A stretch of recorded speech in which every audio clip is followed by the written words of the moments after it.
एक और चीज है अपने घर में, रेफ्रिजरेटर। रेफ्रिजरेटर भी एक ऐसी वस्तु है, एक ऐसी डिवाइस है, एक ऐसी टेक्नोलॉजी है जिसमें सूर्य का प्रकाश नहीं जा सकता, पवन का स्पर्श भी नहीं हो सकता। और एक तीसरी चीज है अपने घर में, माइक्रोवेव ओवन। इसमें भी सूर्य का प्रकाश नहीं जा सकता, पवन का स्पर्श नहीं हो सकता। मतलब सीधा सा ये है कि आधुनिक तकनीकी से बनी हुई चीजें जो हमारे घरों में आई हैं पिछले 15-20 वर्षों में, भागवत जी के अनुसार इनमें रखा हुआ पकाया हुआ भोजन विष है, तो ना करें। नहीं तो क्या होगा?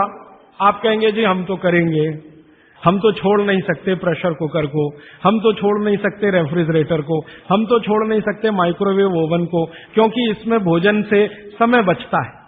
मेरा बहुत सारी माताओं और बहनों से तर्क हुआ है, वो ये कहते हैं कुकर में खाना बनाने से समय बचता है। तो मैं उनसे पूछता हूं ठीक है समय बचता है, तो बचे हुए समय का क्या करती हैं?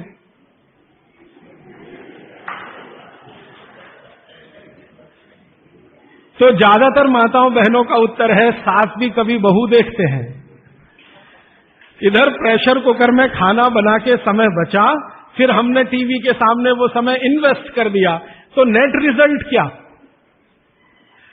और फिर मैं जब उनको समझाता हूं कि ये जो आपने आधा घंटा या 1 घंटा समय बचाया भोजन पकाने में, ये आपका घंटों घंटों हॉस्पिटल में खराब कराएगा। तब 2 घंटे रोज के हिसाब से मान लो बचा लिया, और साल भर में आपने 700-800 घंटे बचा लिए, कल्पना करो।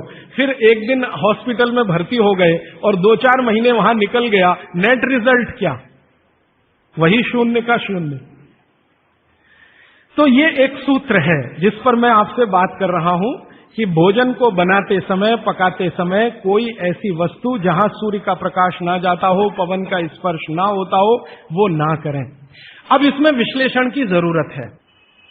भागवत जी तो लिख के चले गए, अब ये क्यों का जवाब हमें ढूंढना है, और इसमें जरूरत हो तो आधुनिक विज्ञान की मदद भी लेनी है। मॉडर्न साइंस ने कुछ लॉजिक डेवलप किए हैं, कुछ ऑब्जर्वेशंस उन्होंने दिए हैं, तो उनकी मदद से ये क्यों ना करें, क्या कारण है, यहां से अब बात मैं शुरू करता हूं। आधुनिक विज्ञान क्या कहता है प्रेशर कुकर के बारे में, ये जाने। प्रेशर कुकर एक ऐसी टेक्नोलॉजी है जो खाने को जल्दी पकाती है, ये है सीधा सा मतलब। अब खाने को जल्दी पकाने के लिए ये प्रेशर कुकर क्या करता है, जो भोजन आपने उसमें अंदर रखा है पकने के लिए उस पर, और जो पानी डाला है आपने भोजन पकाने के लिए उस पर अतिरिक्त दबाव डालता है। ये है प्रेशर। प्रेशर माने दबाव। तो अतिरिक्त दबाव डालने की टेक्नोलॉजी है प्रेशर कुकर। और ये अतिरिक्त दबाव कहां से आता है? प्रेशर कुकर में आपने दाल डाली, ऊपर से पानी डाला, थोड़ा हल्दी मसाले डालकर बंद करके रख दिया। अब उसमें वो एक सीटी लगा दी, वो सीटी लगाई, यही सबसे खतरनाक चीज है पूरे प्रेशर कुकर की। सीटी ना लगाएं तो आपका प्रेशर कुकर आपके लिए अच्छा है। सीटी लगाते ही क्या करता है, पानी गर्म होगा। आप जानते हैं पानी गर्म होने से वाष्पीकरण शुरू होता है, वेपराइजेशन शुरू होता है। तो पानी की वाष्प प्रेशर कुकर में चारों तरफ इकट्ठी हुई, वो वाष्प जो है ना वो दबाव डालती है। किस पर? दाल पर, चावल पर, सब्जी पर। ये दबाव डाल के होता क्या है, दाल, एक कल्पना करिए अरहर की दाल, थोड़ी देर के लिए कल्पना, अरहर की दाल के छोटे छोटे टुकड़े, एक दाल को तोड़कर 2 टुकड़े, जिसको द्विदल कहते हैं, जैन समाज के लोग तुरंत समझ में आ जाएंगे। द्विदल, चने की दाल, अरहर की दाल, ये सब द्विदल है। इसको तोड़कर आपने दाल बनाई है। अब ये दाल पानी में पड़ी है, नीचे से गर्म और ऊपर से भाप का दबाव, तो ये दाल जो है ना फट जाती है। फटना समझते हैं? वो दरकना शुरू हो जाता है। उसके अंदर के जो मॉलिक्यूल हैं, दाल के अंदर जो अणु हैं, वो अणु एक दूसरे को जो जकड़कर बैठे हुए हैं, ये पानी का प्रेशर उन अणुओं को तोड़ता है और दाल दरकना शुरू होती है। वो दाल दरक जाती है और पानी इतना गर्म होता है तो उबल जाती है, पकती नहीं है, उबलती है। पकना और उबलने में अंतर है। तो उबल जाती है और दरक जाती है। आप खोलते हैं, 5 मिनट बाद आपको लगता है दाल पक गई है। पक नहीं गई है, वो थोड़ी सॉफ्ट हो गई है, नरम हो गई है, क्योंकि नीचे से गर्मी पड़ी, ऊपर से प्रेशर पड़ा वाष्प का, वो पकी नहीं है, उबल गई है और उसका सॉफ्टनेस बढ़ गई है। तो आपने खा लिया तो आपने कहा पकी हुई दाल खा ली। माफ करिए, दाल पकी हुई नहीं है। फिर आप बोलेंगे जी पकी हुई दाल और इस दाल में क्या अंतर है? पकी हुई दाल का आयुर्वेद में एक सिद्धांत है। आयुर्वेद में वैसे सभी सिद्धांत हैं, उसमें से एक मैं आपसे बता रहा हूं। आयुर्वेद चिकित्सा ये कहती है कि जिस वस्तु को खेत में पकने में जितना ज्यादा समय लगता है, जिस वस्तु को पकने में खेत में जितना ज्यादा समय लगता है, भोजन रूप में पकने में भी उसको ज्यादा समय लगता है। अब अरहर की दाल की बात करें, आप में से थोड़ा भी गांव से जुड़ा हुआ कोई व्यक्ति होगा तो आप जानते हैं अरहर की दाल को खेत में पकने में कम से कम 7 से 8 महीने लगता है। कम से कम 7 से 8 महीना लगता है। क्यों? अरहर की दाल में जो कुछ भी है, जिसको आप न्यूट्रिएंट के रूप में जानते हैं, माइक्रो न्यूट्रिएंट के रूप में जानते हैं, सूक्ष्म पोषक तत्व के रूप में जानते हैं, वो मिट्टी से दाल तक आने में सबसे ज्यादा समय लगता है। ये जो मिट्टी है ना खेत की, ये माइक्रो न्यूट्रिएंट्स का खजाना है। खेत की मिट्टी में कैल्शियम है, खेत की मिट्टी में आयरन है, खेत की मिट्टी में सिलिकॉन है, कोबाल्ट है, जिप्सन है, जोरोन है, ये सब माइक्रो न्यूट्रिएंट्स खेत की मिट्टी में है। ये पौधे की जड़ में आते हैं, जड़ से तने में आते हैं, तने से फल में आते हैं। इस पूरी क्रिया में बहुत समय लगता है, तो इसलिए दाल को पकने में समय लगता है। तो आयुर्वेद ये कहता है कि जिस दाल को खेत में पकने में ज्यादा समय लगा, उसको घर में भी पकने में ज्यादा समय लगना चाहिए। क्यों? ये जो माइक्रो न्यूट्रिएंट्स धीरे धीरे एब्जॉर्ब हुए हैं दाल में, खींच कर आए हैं दाल में, इनको डिसॉल्व होने में भी धीरे धीरे ही समय लगेगा। आप दाल क्यों खाना चाहते हैं? आप दाल खाना चाहते हैं प्रोटीन के लिए। प्रोटीन कहां से आएगा? ये जो माइक्रो न्यूट्रिएंट्स का कलेक्शन दाल में इकट्ठा है, इनके टूट जाने पर, बिखर जाने पर, तो वो बिखरने और टूटने में उसको देरी लगने वाली है, क्योंकि आने में देरी लगी है। ये प्रकृति का सिद्धांत है, आयुर्वेद का नहीं कहना चाहिए, प्रकृति का सिद्धांत है। बच्चे को पेट के अंदर गर्भाशय में विकसित होने में समय लगता है। दुनिया में हर चीज को विकसित होने में समय लगता है, जल्दी कुछ नहीं होता। इसलिए दाल भी जल्दी नहीं पकती, बच्चा भी जल्दी नहीं होता। सभी चीजों में यह है, प्रकृति का नियम है। और प्रकृति का दूसरा नियम है कि जिन चीजों को पकने में, बड़ा होने में ज्यादा समय लगा है, उनको डिसॉल्व होने में भी ज्यादा समय लगेगा। और दाल जब डिसॉल्व होगी तब उसके प्रोटीन्स आपको मिलेंगे भोजन में। इसीलिए आप दाल खा रहे हैं, ताकि आपको प्रोटीन की कमी पूरी हो। कुछ विटामिन आपको चाहिए, कुछ प्रोटीन्स आपको चाहिए, कुछ और दूसरे अंश आपको चाहिए।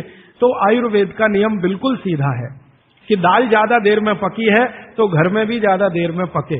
अब मेरे समझ में आया कि हमारे पुराने लोग जो बुजुर्ग थे वो कितने बड़े वैज्ञानिक थे।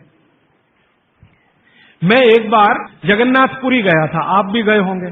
तो वहां भगवान का प्रसाद बनाते हैं तो प्रेशर कुकर में नहीं बनाते, आप जानते हैं। हालांकि वो चाहे तो प्रेशर कुकर रख सकते हैं, क्योंकि जगन्नाथपुरी के मंदिर के पास करोड़ों रुपए की संपत्ति है। तो मैंने मंदिर के महंत को पूछा कि ये भगवान का प्रसाद, माने वहां दाल और चावल मिलता है प्रसाद के रूप में, वो मिट्टी की हांडी में क्यों बनाते हैं? आप में से जो भी गए हैं जगन्नाथपुरी, आप जानते हैं वो मिट्टी की हांडी में दाल मिलती है और मिट्टी की हांडी में चावल मिलता है, या खिचड़ी मिलती है, जो भी मिलता है प्रसाद के रूप में। तो मैंने महंत को पूछा कि आप ये मिट्टी की हांडी में ही क्यों बनाते हैं? तो उसने एक ही वाक्य कहा, मिट्टी पवित्र होती है। तो ठीक है, पवित्र होती है, ये हम सब जानते हैं। लेकिन वो जो नहीं कह पाया महंत, वो आपको मैं कहना चाहता हूं कि मिट्टी न सिर्फ पवित्र होती है, बल्कि मिट्टी सबसे ज्यादा वैज्ञानिक होती है। क्योंकि हमारा शरीर मिट्टी से बना है, मिट्टी में जो कुछ है वो शरीर में है, और शरीर में जो है वो मिट्टी में है। हम जब मरते हैं ना और शरीर को जला देते हैं तो 20 ग्राम मिट्टी में बदल जाता है पूरा शरीर। 70 किलो का शरीर, 80 किलो का शरीर मात्र 20 ग्राम मिट्टी में बदल जाता है, जिसको राख कहते हैं।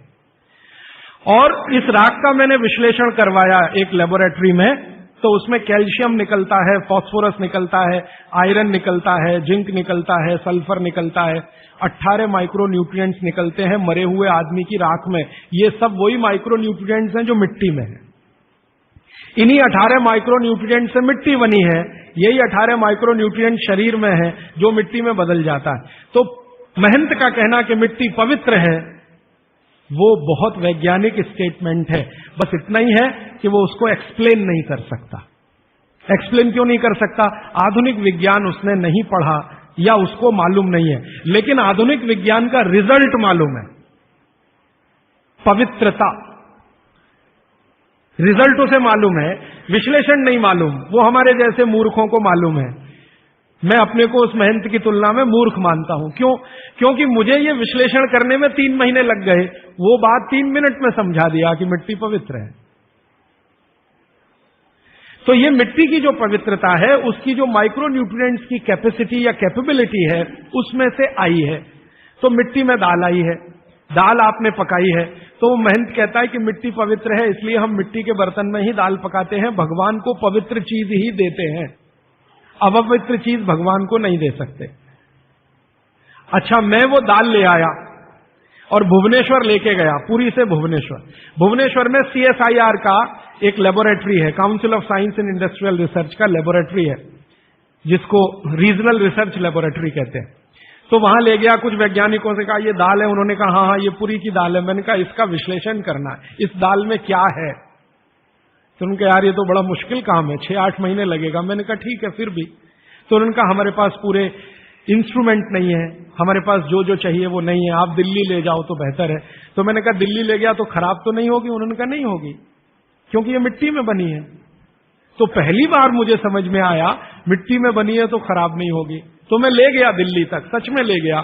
और भुवनेश्वर से दिल्ली पहुंचने में आप जानते हैं करीब करीब 36 घंटे से ज्यादा लगता है। दिल्ली में दिया, कुछ वैज्ञानिकों ने उस पर काम किया और उनका जो रिजल्ट है, जो रिसर्च है, जो रिपोर्ट है, वो ये है कि इस दाल में एक भी माइक्रो न्यूट्रिएंट कम नहीं हुआ पकाने के बाद भी। इस दाल में एक भी माइक्रो न्यूट्रिएंट कम नहीं हुआ पकाने के बाद भी। फिर मैंने उन्हीं वैज्ञानिकों को कहा कि भैया प्रेशर कुकर की दाल का भी जरा देख लो। तो उन्होंने कहा ठीक है, वो भी देख लेते हैं। तो प्रेशर कुकर की दाल को जब उन्होंने रिसर्च करके देखा तो उन्होंने कहा इसमें माइक्रो न्यूट्रिएंट्स बहुत ही कम है।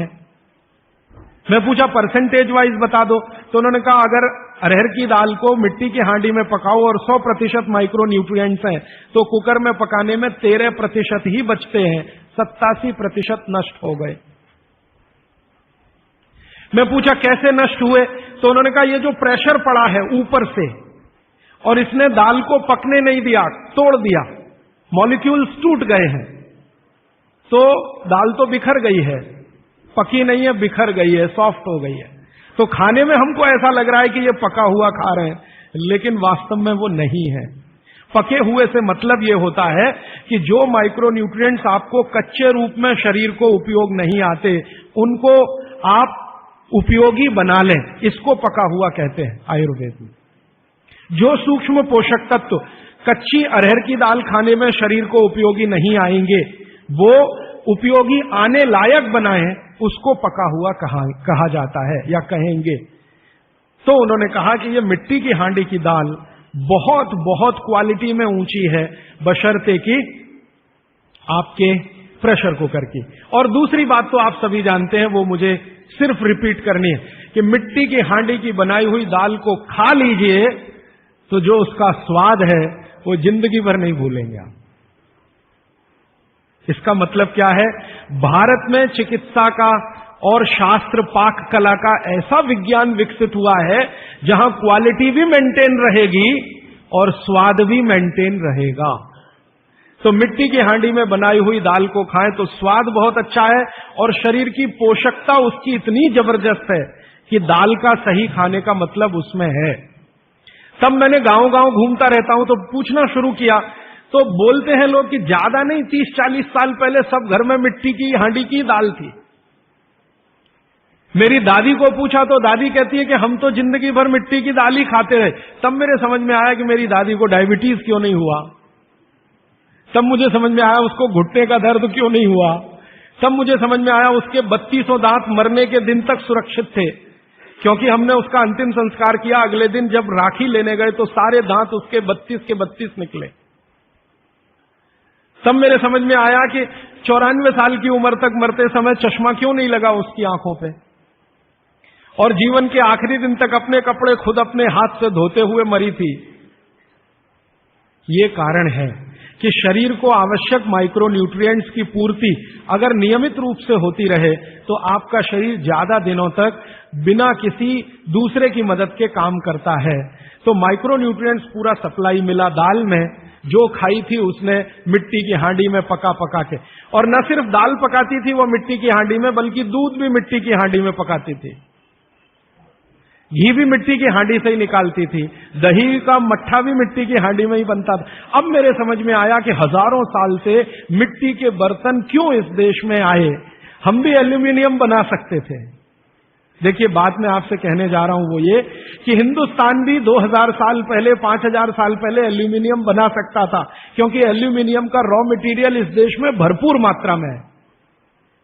बॉक्साइट, हिंदुस्तान में बॉक्साइट के खजाने भरे पड़े हैं। कर्नाटक बहुत बड़ा भंडार,